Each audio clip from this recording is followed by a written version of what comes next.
Salut les amis, coucou les petits loups. Alors aujourd'hui c'est un édito billet d'humeur. Actuellement les ordinateurs qui sortent avec la puce M2 ne sont pas sexy du tout. Le MacBook Air bon est relativement intéressant, par contre le MacBook Pro équipé de puce M2, je ne me contredis pas, mais vu que j'ai des informations tombent les unes après les autres, eh bien on fait des vidéos en fonction des informations qu'on arrive à glaner. Et donc le MacBook Pro M2 c'est pas franchement folichon. À croire que Apple refourgue ses vieux stocks reconditionnés avec la puce M2 et pour se faire du fric, plus. Alors que les puces à main avaient des débits de SSD de 3500 MO/s, les puces M2 n'arrivent qu'à 1500 MO/s.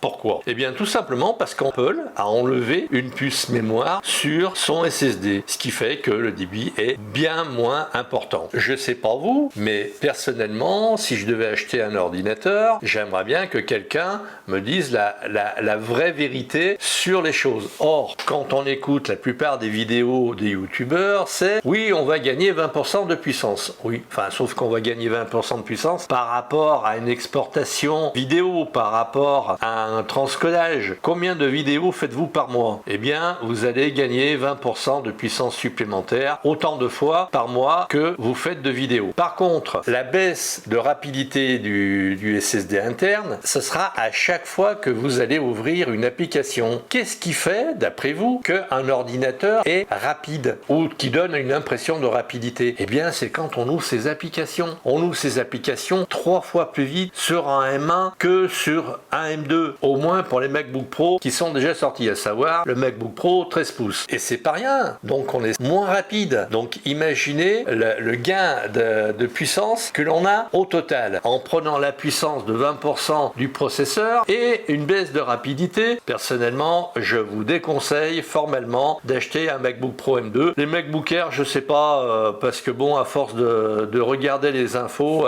j'arrive à mélanger un peu mes crayons, mais soyez très circonspect dans vos achats. Et ce qui fait la vitesse relative d'un ordinateur, c'est quand même bel et bien son SSD. Sous la vidéo, je mets des liens vers Wikipédia qui vous parle du Thunderbolt 3 par rapport au Thunderbolt 4. Je vous donne une petite définition également sous la vidéo du Thunderbolt 3 par rapport au 4. Les vidéos à venir, il va y avoir sur l'autofocus. Donc si vous êtes, on va dire, un peu à la traîne au niveau autofocus, regardez mes prochaines vidéos, je vais en parler. Sur ce les amis, je vous laisse. C'est une courte vidéo parce qu'il faut vite que je la publie. Si vous pouviez me donner un petit coup de pouce pour atteindre les 3000 abonnés dans la première semaine de juillet, ce serait sympa. Atteindre les 3000 abonnés, ce serait super cool. Là, a priori, je perds un abonné par jour. Bon, donc, je vous dis merci pour votre écoute et puis à très vite dans une prochaine vidéo.